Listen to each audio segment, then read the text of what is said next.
بسم الله الرحمن الرحيم. الحمد لله رب العالمين، والصلاة والسلام على سيد الأنبياء والمرسلين محمد وعلى آله وأصحابه أجمعين.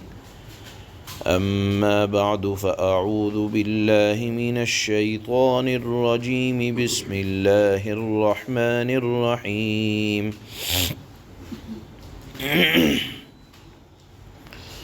وما أرسلنا من رسول إلا ليطاع بإذن الله ولو أنهم إذ ظلموا أنفسهم جاءوك فاستغفروا الله واستغفر لهم الرسول لوجدوا الله توابا رحيما.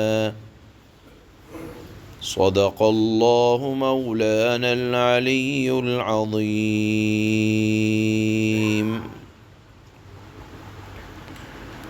یہ آیت منافقین کے بارے میں ایک اصول بھی بیان کر رہی ہے. در حقیقت یہ یاد رہنا چاہیے کہ یہ آیت اس وقت نازل ہوئی جب اللہ کے نبی صلی اللہ علیہ وسلم کہ ایک فیصلے پر منافقین میں سے ایک کسی شخص نے اعتراض کیا اور اللہ کے نبی کے فیصلے کو ماننے سے انکار کیا اور کہا کہ ہم یہ فیصلہ حضرت عمر سے کرائیں گے. وہ بات مکمل پیچھے آ چکی ہے. تو اللہ تعالیٰ نے یہاں ارشاد فرمایا کہ جیسے اللہ کی اطاعت ضروری ہے، اللہ کی بات کو ماننا ضروری ہے، اسی طرح اللہ تعالیٰ نے دنیا میں جو رسول بھیجے ہیں وہ اس لیے بھیجے ہیں کہ سب لوگ اللہ کے فرمان کے مطابق رسول اللہ کی بات کو مانیں، رسول اللہ کی اطاعت کریں. معلوم یہ ہوا کہ ہر زمانے کے رسول کی اطاعت اور فرمانبرداری ہر زمانے کے رسول کی امت پر اللہ کی طرف سے لازم ہوتی ہے. لیکن یہاں ایک بڑے کام کی بات آپ سنیں اور سمجھیں. اللہ نے فرمایا کہ اللہ کے رسول کی اطاعت ہر زمانے کی امتیوں پر لازم اور ضروری ہوتی ہے، لیکن حکم خداوندی کے مطابق. کیا مطلب ہے؟ یعنی اللہ کے فرمان کے مطابق رسول کے احکامات کو مانا جائے گا. یہ نہیں کہ ہم نے اپنے اعتبار سے، اپنے جی کے اعتبار سے کوئی عقیدہ بنا لیا اور اس کو اللہ کے رسول کی اطاعت سمجھنے لگے، جب کہ وہ اللہ کے حکم کے موافق نہ ہو، مطابق نہ ہو. مثال کے طور پر کوئی اللہ کے رسول کی اطاعت سمجھ کر اللہ کے نبی کو سجدہ کرنے لگے، یا اللہ کے رسول کی اطاعت سمجھ کر قبر اطہر کو سجدہ کرنے لگے، تو اللہ نے تو اس کی اجازت نہیں دی ہے، رسول نے تو اس کی اجازت نہیں دی ہے. آپ اپنے اعتبار سے کوئی فرضی عقیدہ بنا لیں اور اس کو سمجھیں کہ ہم رسول کی بڑی فرمانبرداری کر رہے ہیں. یا مثال کے طور پر دنیا میں نئے نئے تماشے لوگ کرتے رہتے ہیں اور اس کو اطاعت رسول کا حکم دیتے ہیں. تو یہ اطاعت رسول آپ کے اور میرے ذہن کے اعتبار سے نہیں ہوگی. رسول کی اطاعت اس اعتبار سے ہوگی جیسا اللہ نے حکم دیا ہے کہ ایسی اطاعت کرو، ایسی اطاعت کرو، تو ایسی اطاعت کی جائے گی. اپنے ذہن سے فرضی اطاعت سمجھ کر اور یہ کہا جائے کہ ہم اطاعت رسول کرنے والے ہیں، تو ذہن سے فرضی اطاعت یہ اطاعت نہیں ہوا کرتی. معلوم یہ ہوا کہ اللہ کے حکم کے موافق امتی رسول کی اطاعت کریں گے۔ تو آیت کے پہلے حصے میں اللہ نے نبیوں کے بھیجے جانے کا مقصد بیان فرمایا کہ ان کی اطاعت کی جائے، لیکن اطاعت کیسے کی جائے؟ اللہ کے حکم کے موافق، نہ یہ کہ اپنے اعتبار سے کوئی گھڑ لیا اور اس کو اطاعت رسول کا نام دے دیا۔ اس کے بعد اللہ نے فرمایا، چونکہ واقعہ چل رہا تھا کہ منافقین نے اللہ کے رسول کی اطاعت نہیں کی اور اس کی پاداش میں حضرت عمر نے قتل کر دیا، تو اللہ نے فرمایا کہ ٹھیک ہے، انسان ہے، غلطی ہو جاتی ہے، اگر کوئی غلطی ہو گئی تھی تو اللہ سے معافی مانگ لیتے، اور معافی مانگنے کا یا توبہ کرنے کا طریقہ یہ ہے کہ اللہ کی شان میں اگر کچھ گستاخی ہوئی ہے تو اللہ سے معافی مانگی جائے، رسول اللہ کے حکم سے کچھ پیچھے ہٹا گیا ہے تو وہ حکم پورا کر لیا جائے اور اللہ سے اور اللہ کے رسول سے بھی معافی مانگ لی جائے، اور پھر اگر غلطی ہو گئی تھی ٹھیک ہے، دوبارہ اللہ کے نبی صلی اللہ علیہ وسلم کی خدمت میں آ جاتے، اللہ کے نبی سے معافی مانگ لیتے، اور واستغفر لهم الرسول،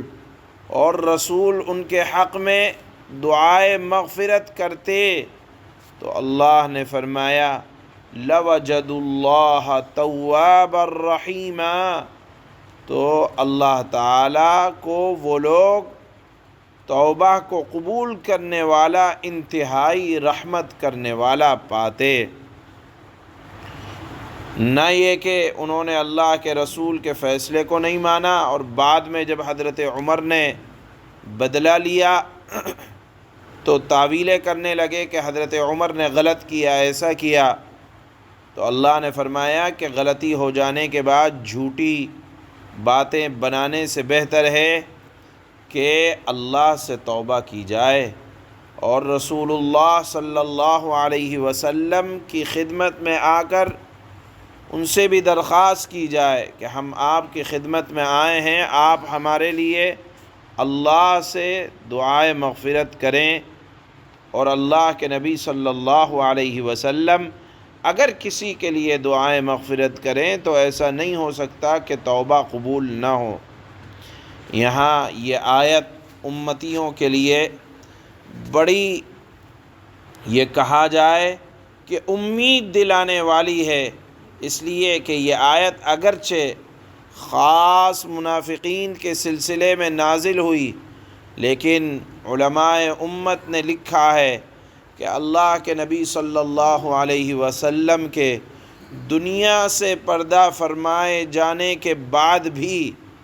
اللہ کے نبی صلی اللہ علیہ وسلم اپنی قبر اطہر میں حیات ہیں، اور انبیاء اپنی قبر میں زندہ ہوا کرتے ہیں اور عبادتیں کرتے رہتے ہیں، جس طرح آپ نے سنا ہوگا کہ اللہ کے نبی صحیح حدیث میں ہے کہ معراج کے لیے تشریف لے جا رہے ہیں، حضرت موسیٰ کو ان کی قبر میں عبادت کرتے ہوئے پایا۔ بہرحال اس آیت سے ایک عام ضابطہ کی طرف اشارہ ہوتا ہے کہ اگر اللہ کے نبی صلی اللہ علیہ وسلم دنیا سے پردہ فرما گئے ہیں اگرچہ، لیکن آج بھی وہ اپنی قبر میں اسی طرح حیات ہیں جس طرح اپنی زندگی میں حیات ہوتے ہیں، اور ان کو رزق بھی دیا جاتا ہے، اور ان کو اسی طرح سے جس طرح زندگی میں کوئی اللہ کے نبی صلی اللہ علیہ وسلم کی پاس حاضری دیا کرتا تھا، آپ کی قبر اطہر کے پاس اگر کوئی آئے تو وہ ایسا ہی ہے جیسا کہ اللہ کے نبی صلی اللہ علیہ وسلم کی مجلس میں حاضر ہے۔ تو لکھا ہے کہ اگر کوئی آج بھی جا کر رسول اللہ صلی اللہ علیہ وسلم کی خدمت میں حاضر ہو کر اللہ سے استغفار کرنا چاہے اور خود رسول اللہ صلی اللہ علیہ وسلم سے بھی عرض کرنا چاہے کہ آپ ہمارے لیے معافی کی دعا فرما دیں، تو رسول اللہ صلی اللہ علیہ وسلم ان کے لیے دعائے استغفار فرما دیں، تو ایسا کرنے پر بشارت اور وعدہ ہے کہ اللہ تعالیٰ انہیں بخش دیں گے اور رحم فرمائیں گے۔ یاد رکھنا چاہیے یہی آیت روضہ اقدس کے اوپر لکھی ہوئی ہے کہ وَلَوْ أَنَّهُمْ إِذ ظَّلَمُوا أَنفُسَهُمْ، کہ لوگ اگر اپنی جانوں پر ظلم کر کے اے نبی آپ کے پاس آئیں، فَاسْتَغْفَرُوا اللَّهَ، اور اللہ سے مغفرت مانگیں، آپ سے مغفرت نہیں مانگے بلکہ مانگے اللہ سے، وَاسْتَغْفَرَ لَهُمُ الرَّسُولُ، اور رسول بھی ان کے لیے دعا کریں۔ رسول معاف نہیں کر رہے بلکہ رسول ان کے لیے دعا کر رہے ہیں، لَوَجَدُوا اللَّهَ تَوَّابًا رَحِيمًا، تو اللہ تعالیٰ ضرور توبہ قبول کرنے والے، انتہائی رحمت رحیم ہیں۔ یہاں علماء نے لکھا ہے کہ اللہ کے نبی صلی اللہ علیہ وسلم دعائیں کرتے ہیں، اور سلام اگر کوئی پیش کرتا ہے، سلام پیش کرنے والوں کا کہ سلام کا جواب دیتے ہیں، لیکن یہ خاص ہے اللہ کے نبی صلی اللہ علیہ وسلم کی کہ قبر اطہر کے پاس، آپ کی مسجد نبوی کے اندر۔ بہرحال یہاں علماء نے اس آیت سے اسی بات کی طرف، اس آیت سے یہ اصول مستنبط کیا ہے۔ اللہ فرماتے ہیں وَمَا أَرْسَلْنَا مِن رَّسُولٍ إِلَّا لِيُطَاعَ بِإِذْنِ اللَّهِ وَلَوْ أَنَّهُمْ إِذ ظَّلَمُوا أَنفُسَهُمْ جَاءُوكَ فَاسْتَغْفَرُوا اللَّهَ